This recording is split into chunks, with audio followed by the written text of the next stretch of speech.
Trump isn't masking his denial. Sign up to get our new weekly column as a newsletter.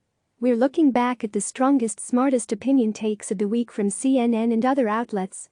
The week began with, "Apologies to my beloved 1980s pop queens, the Bangles, a Manic Monday, only more so."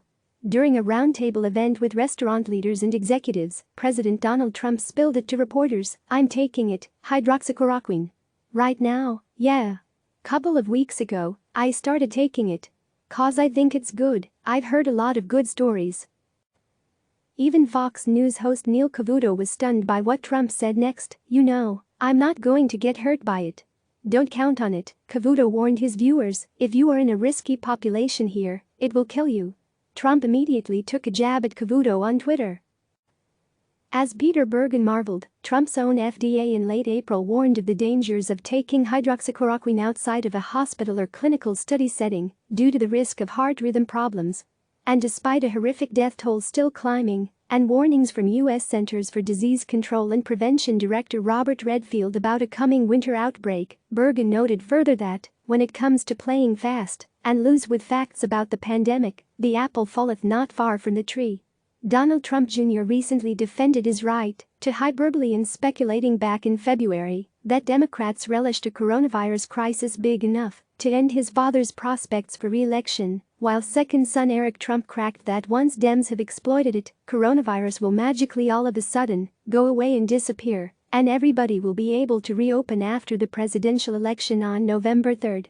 Beyond the political bluster, Jennifer Sr. posited for the New York Times that there may be more to it when it comes to Trump and hydroxychloroquine. In addition to being the world's most powerful patient, she wrote, "Donald Trump is the patient-perfect storm, a science denier, a devotee of medical quackery, and, above all else, I cannot emphasize this part enough, a powerful and narcissistic celebrity." Citing examples as various as Elvis Presley, Michael Jackson Sr. observed that the powerful, rich and famous often seek out doctors who'll follow their patients' egos, not science and data. No shirt, no shoes, no mask, no service. Trump's resistance to wearing a protective face mask also drew lots of attention this week, and he leaned into it, going so far as to hold out to reporters a mask with the presidential seal on it during a visit to a Ford plant in Michigan on Thursday. He said he had put it on out of sight of cameras, but flouted the plant's mask requirement during a walkthrough, surrounded by company brass with their faces covered. "Too many encounters around masking turn hostile," David Perry cautioned, urging a strategy simpler than making it a political or a policing issue. He said, "We already have all the tools we need built into low-key and widely accepted societal norms. Let's add no masks to the famous no shirt, no shoes, no service." Julian Zelizer had a different tactic for dealing with the tensions between individual freedom and public safety. "Don't be the guy who gets people killed. Try to focus on the real enemy here, our 21st century viral Great White." Jaws celebrates its 45th anniversary in a few weeks, and Zelizer wrote, "Today, as summer sets in, we find ourselves facing similar tensions to the ones that unfolded on screen back then. Now, our shark is a virus, and as we grapple with how to keep citizens safe while reopening our public spaces, the film can offer some important lessons." Memorial Day is every day for me. The concept of a fun, long weekend seems like a quaint relic after months of lockdown and grief for so many, and indeed this Memorial Day weekend is unlike any Americans alive today have known. Staying isolated from family and friends is staggeringly hard. And as biology professor Aaron Bromage acknowledged in the New York Times, some people just aren't going to do it anymore, even though the actions and choices we make over the next few days and weeks will determine what summer looks like for all of us. Bromage recommended practices for safer, though not safe, socialization. John Kirby suggested that the painful hardships of isolation can teach us all more about what this holiday is actually for, memorializing our lost war dead. Kirby spoke with Gold Star spouse Colleen Bowman, who lost her husband Rob to cancer resulting from a combat deployment to Iraq. "Every day is Memorial Day for me," Bowman said, adding that her experience has both taught her there is no right way to deal with grief and given her empathy for those brought low by the virus. This Memorial Day is not about making a perfect comparison between soldiers and those killed by COVID-19 or the heroes fighting the virus and keeping us fed and safe, Kirby reflected, but we'd be fools, indeed, if we failed to remember what those fallen troops and their surviving families can teach us about how to better connect with one another, how to recover from tragedy, and how to overcome our own fear and grief during this pandemic. Public health is an expression of faith. On Friday, the president announced that he would override the governors if they didn't allow churches and other houses of worship to open right now, this weekend. He called them essential places of faith. Father Edward Beck responded that he won't argue the point that worship is essential, but took strong issue both with the idea that in-person worship warrants compromising public safety and with the implication that clergy and people of faith haven't already been providing essential spiritual care. Beck himself has presided over funerals with limited family members and prayed via FaceTime and Zoom, and even heard a confession in a supermarket parking lot. Priests, rabbis, imams and many other faith leaders are blessing the sick and dying in hospitals, wrote Beck, and are providing ceaseless community support while continuing to celebrate masses and prayer services and other rites and rituals virtually for countless of the faithful. That is all religious service. What most of us have not done is put ourselves and our parishioners in danger by gathering in large groups for Mass or other religious services as usual. That would have been, and would continue to be, in this time of contagion, irresponsible and sinful. A Trump firing leaves a trail of fallout. A week ago Friday, the president announced that he was firing State Department Inspector General Steve Linick, whose job is investigating any signs of malfeasance at the State Department, wrote Frida Guides, headed up by Secretary of State Mike Pompeo. On Wednesday, Pompeo acknowledged that he asked Trump to fire Linick. Mike Pompeo has surged into the headlines atop a geyser of revelations so dramatic that they may even help President Donald Trump distract the public from his disastrous pandemic response, Guides observed. Pompeo, under investigation for having staffers do his personal errands, according to an NBC News report, was also being investigated by Linick for his handling of an arms deal with Saudi Arabia, according to Democratic Representative Eliot Engel, chairman of the House Committee on Foreign Affairs. One of the most distinctive and harmful traits of the Trump administration is its disdain for ethics and integrity in government, Guides wrote. Pompeo has denied any wrongdoing. As Quinn Hillier put it for the Washington Examiner, something looks rotten in the State Department of Mike Pompeo.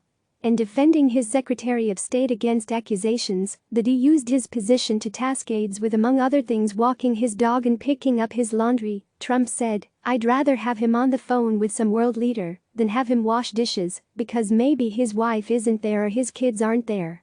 This showed his hand on what he really thinks women are for, appraised Jill Filipovic, to clean up the mess. More smart takes, Ellie Honig, firing State Department Inspector General may be a crime, Samantha Vinograd, Trump's dangerous assault on government, watchdogs. The struggle to reopen all 50 states reopened in some measure this week. And yet, many Americans remain unsure of what's safe to do, particularly as infection counting has come into question in several states. In Florida, for example, the data continues to puzzle, wrote CNN medical analyst and infection control expert Ken Sepkowitz.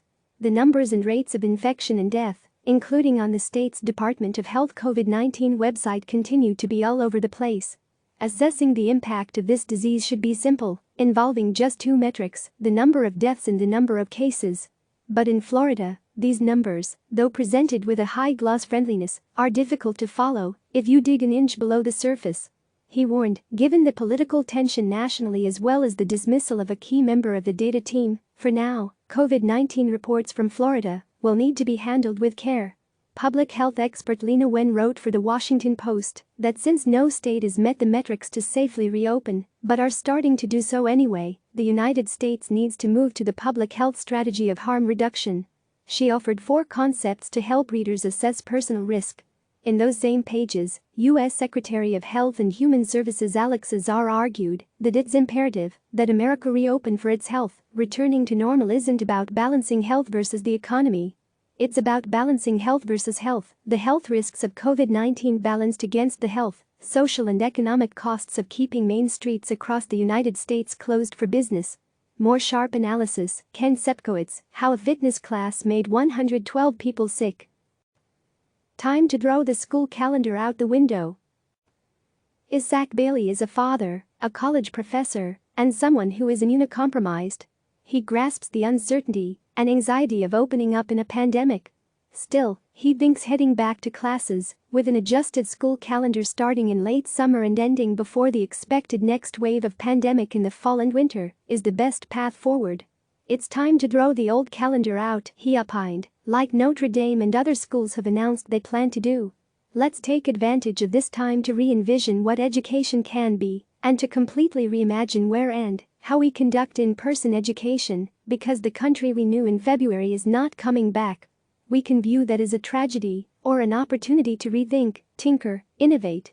But innovating while adapting needs resources, Sarah Goldrickrab noted for The Atlantic, and that is why the pressure will be on for community colleges, which saw a huge influx in enrollment after the Great Recession. After years of funding neglect, community colleges now face a national emergency. They got only 27% of the stimulus funding allocated for higher education in the CARES Act, despite educating about 40% of students and over half of low-income students in the U.S. Meat plant workers have a message for you. Before you fire up the grill this weekend, think, who made that burger possible, and how? Alice Driver heard from a variety of meat, poultry and farm workers in Arkansas, many undocumented, some having fled human suffering to come to the U.S. from places like Mexico, El Salvador, Myanmar and the Marshall Islands, about their experiences at work during the pandemic. These essential workers are proud to support their families, but reported that many of their employers weren't following guidelines from the U.S. Centers for Disease Control and Prevention, CDC, to prevent the spread of the novel coronavirus. Although President Trump and other politicians have repeatedly told us that essential workers are heroes and warriors, the workers I spoke to feel like they are expendable. For essential workers, all praise rings hollow if it isn't followed by action that will help save their lives. More views on COVID-19 and inequality, Ed Morales, Understanding Why Latinos Are So Hard Hit by COVID-19, Van Jones and David Kamenetsky, A Pandemic of Hatred, 6 Ways to Stop It, Hankoving, for many, the first line of defense against COVID-19 is out of reach. What the Ronan Farrow controversy says about us.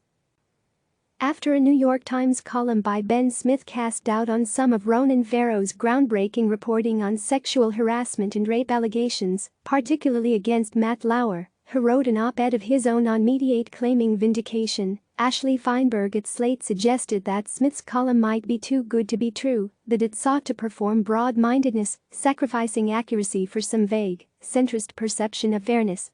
But Peggy Drexler suggested it's more complicated than that. She contended that the controversy says a lot about us, the readers who want a big story fast and first, above all else, and are willing to canonize anyone who brings us what we want, often subsuming the same kind of reporting by women in the process. If Farrow's reporting doesn't hold up, Drexler wrote, that's a big problem, but it's not the biggest one. That would be the men who rape and harass with impunity, and it's also not a referendum on the number Me Too movement, which is far broader and richer than one reporter's voice. Do you even remember who you were before this started? Thomas Lake recounted what life looks like for him and his family during a season of contagion. Some days he doesn't recognize himself. I am a distant figure in a season of darkness, with children who may remember the day we left the field in the middle of a game because their father was afraid of a little boy who tried to play frisbee with them at an Atlanta park, he lamented. Life and her home city are changed forever for Holly Thomas as well. Mourning for the probable loss of his cityscape-defining institution, the Globe Theatre, which came back from plague, Puritanism and fire only to likely close permanently due to the coronavirus's economic ravages, Thomas wrote London and the world will never be the same without this temple to Shakespeare and its unique cross-section of art, tourism and living history. It's important to stay connected to some good things from before, as Amy Bay said of sports this week, so we remember why they matter. She was responding to ideas set forth this week by the governors of New York, California, and Texas, that sports are welcome if no fans are gathered. But this fundamentally misses the point of who and what sports are for, she insisted. Getting baseball back should be our reward for doing this right, not a goal leading the way.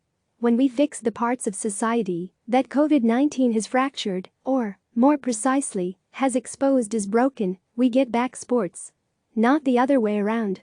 And while this pandemic is changing America's cities, they will survive, said Zillow's chief economist Svenja Gudell for CNN Business Perspectives. What Zillow traffic shows is that, while more city dwellers are looking to suburban and rural options because of COVID-19, the murky early signals tell us that residents aren't cutting the cord from their central city, they're maybe exchanging it for an extension cord. People still want to be close to the urban amenities they value: culture, history, nightlife, arts, theater, education and sports. And cities are home to huge clusters of world-class healthcare and research facilities that are more necessary now than ever. Don't miss Joy Park. China is shattering Hong Kong's illusion of autonomy. Arnold Eisen, God has a lot to answer for. Amy Compton Phillips, U.S. healthcare can be cheaper and more equal. Here's how. Ellie Honig, want to eat or shop at Disney? Say you won't sue. Jen Psaki, Democrats can't keep ignoring this vital campaign issue. Era Lewis, Trump's snub over Obama portrait is part of a plan. Michael Basayarkiw, is China the new leader on the world health stage? Jeffrey Sachs, we're already in a Great Depression. A parent's love letter to that rarest of feats. In this time of loneliness and anxiety, what could be more powerful than finding joy as a family? Writing movingly as a queer parent seeking diverse and relatable entertainment for her family, Lindsay Manton paid tribute to the TV show that has answered that need, She-Ra and the Princesses of Power, the reboot of the 1980s cartoon franchise whose fifth and final season recently came to Netflix. Manton wrote that the characters and storytelling in She-Ra are a blessing for her family and many others in the easy, unforced way they embrace and embody difference and individuality. Rarely does a family show appeal to both parents and kids. Rarer still is a family show binge-worthy. She-Ra is both, and hands down the best queer representation on television, providing satisfying content through which kids can see people like us, not just normalized but celebrated. Click subscribe to receive the latest news.